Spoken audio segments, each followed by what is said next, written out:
இங்கே தங்கமயில் ஒரு பக்கம் வீட்டுக்கு போனதுக்கப்புறம் தான் அப்பா அம்மா கிட்ட எதுக்கு அங்கே போனீங்க அப்படின்ற மாதிரி சொல்லி ரொம்பவே பிரச்சனை பண்ண ஆரம்பிக்கிறாங்க. அதில் பாக்கியம் தான் உன் வாழ்க்கையை காப்பாற்றுறதுக்கு தான் நாங்கள் அங்கே போனோம், கண்டிப்பாக நீ மட்டும் என்னை இழுத்துட்டு வராமல் விட்டுருந்தேன்னா உன் பக்கம் இருக்கிற நியாயத்தை சொல்லி அவங்கள ஒரு வழி ஆக்கியிருப்பேன் அப்படின்ற மாதிரி பிரச்சனை பண்ணுறாங்க.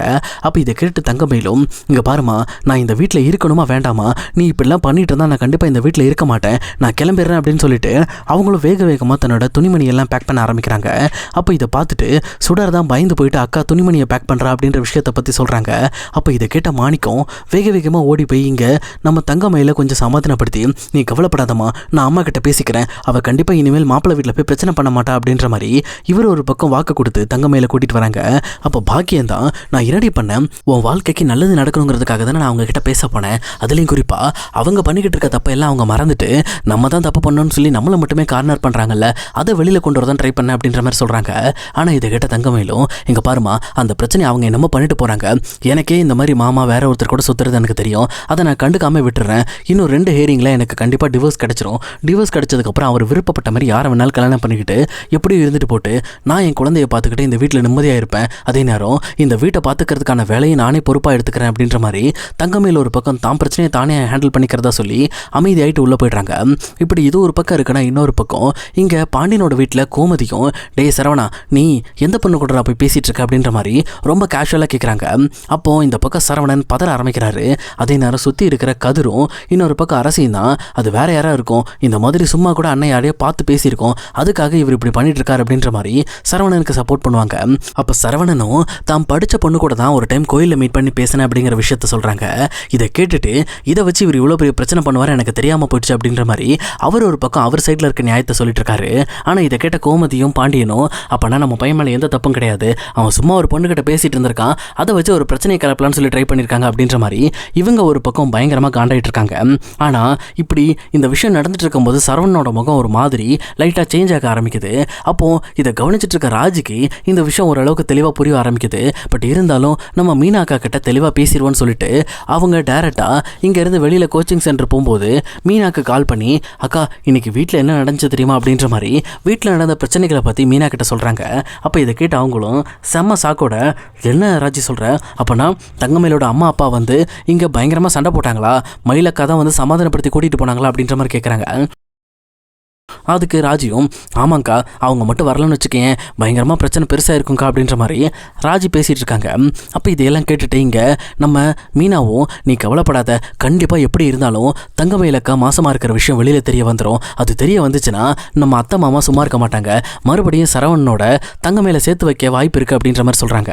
ஆனால் இதை கேட்டுட்டு ராஜியும், இல்லைக்கா நீங்கள் சொல்கிறது நடக்க வாய்ப்பு இருக்குதான், பட் இருந்தாலும் எனக்கு இன்னொரு விஷயம் மனசில் உறுத்துதுக்கா, இந்த மாதிரி மாமா ஏதோ ஒரு பொண்ணுக்கிட்ட பேசிட்டு இருக்காருன்னு சொல்லி வீட்டில் இருக்கவங்க கேள்வி கேட்கும்போது அவரோட முகம் ஒரு மாதிரி மாறிச்சு, எனக்கு என்னமோ அவர் யாரோ ஒரு பொண்ணு கூட பழகிட்டு இருக்காருன்னு நினைக்கிறேன் அப்படின்ற மாதிரி ராஜி சொல்கிறாங்க. அதுக்கு மீனாவும், இங்கே பாரு ராஜி, நான் உண்மையை சொல்லணும்னா இங்கே சரவணன் தேவையில்லாமல் ஒரு பொண்ணு கூட பேசிகிட்டு இருக்காரு தான், பேசுறது மட்டும் கிடையாது, அந்த பொண்ணு கூட அங்கங்கே வெளியில் சுற்றுறாரு, அந்த பொண்ணு கூட நல்லாவே க்ளோஸாகவே பழகிட்டு இருக்காரு, இந்த மாதிரி அவர் பழக்கத்தெல்லாம் இருக்க தான் செய்கிறாரு, இந்த விஷயம் எனக்கும் தெரியும் அப்படின்ற மாதிரி இந்த பக்கம் மீனா சொல்கிறாங்க. அப்போ இதை கேட்ட ராஜியும், என்னக்கா சொல்கிறீங்க, அப்போனா சரவணன் வேணும்னே ஒரு பொண்ணு கூட பழகிட்டு இருக்காரு அப்படின்ற மாதிரி கேட்குறாங்க. அதுக்கு ராஜியும், ஆமாம்மா, அவரோட கிளாஸ்மேட், அதாவது பழைய லவ்வரான அஞ்சலி கூட பேசிக்கிட்டு இருக்காரு, அவர் பேசுகிற விதமும் பழகிற விதமும் ரொம்ப தப்பாகிட்டே போயிட்டுருக்கு, அதுவும் இல்லாமல் நான் இதை பற்றி ஒரு டைம் கோயிலில் மீட் பண்ணி அவர்கிட்ட நான் பேசினேன், அதுக்கு இந்த மாதிரி நான் அவளை ஃப்யூச்சரில் கல்யாணம் பண்ணிக்க கூட ஆசைப்படலாம், அது நடக்கவும் வாய்ப்பு இருக்குது அப்படின்ற மாதிரி என் மனசுலேயே ஒரு குண்டு போடுற மாதிரி ஒரு விஷயத்த சொன்னார்.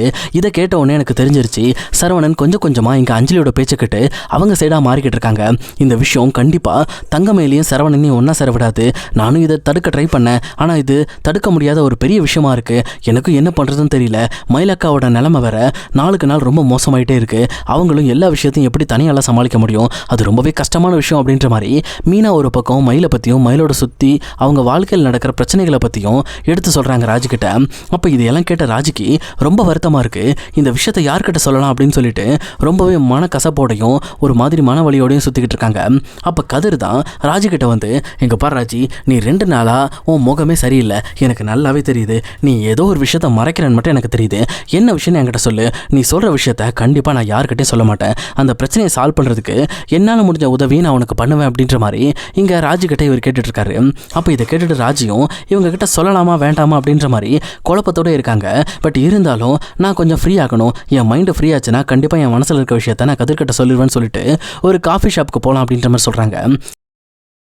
இதை கேட்ட கதிரும் ராஜியை எப்பவும் போல் ரெகுலராக அவங்க காஃபி குடிக்கிற காஃபி ஷாப்புக்கு கூட்டிகிட்டு போகிறாங்க. அங்கே போயிட்டு காஃபி ஆர்டர் பண்ணி குடிக்க ஸ்டார்ட் பண்ண உடனே இந்த பக்கம் மறுபடியும் கதிர் கேட்குறாரு, சரி ராஜி, நீ இப்போ சொல்லு, என்ன பிரச்சனை? ஏதாவது இஷ்யூவா? உங்கள் வீட்டில் உங்கள் அண்ணன் இந்த குமார் ஏதோ பண்ணுறானா அப்படின்ற மாதிரி அந்த விஷயத்தை பற்றி கேட்குறாங்க. ஆனால் அதுக்கு ராஜியும், இங்கே பாருங்கள், எங்கள் அண்ணன் எந்த ஒரு பிரச்சனையும் பண்ணலை, சொல்லப்போனால் பிரச்சனை பண்ணுறது உங்கள் அண்ணன் தான் அப்படின்ற மாதிரி இங்கே நம்ம சரவணனை பற்றி பேச ஆரம்பிக்கிறாங்க. அப்போ இதை கேட்டுட்டு இந்த பக்கம் கதிருக்கு செம்ம ஷாக்கு. என்ன ராஜி சொல்கிற? எங்கள் அண்ணன் அப்படி என்ன பிரச்சனை பண்ணார் அப்படின்ற மாதிரி கேட்கும்போது தான் இந்த பக்கம் உங்கள் அண்ணன் என்னென்ன வேலையெல்லாம் பண்ணி வச்சிருக்காரு தெரியுமா? இந்த மாதிரி தங்கமயிலும் அவங்களும் ஒன்றா சேரக்கூடாதுங்கிறதுக்காக இப்போ உங்கள் அண்ணன் அவங்களோட எக்ஸ் லவர் அஞ்சலி கூட பழகிட்டு இருக்காங்க.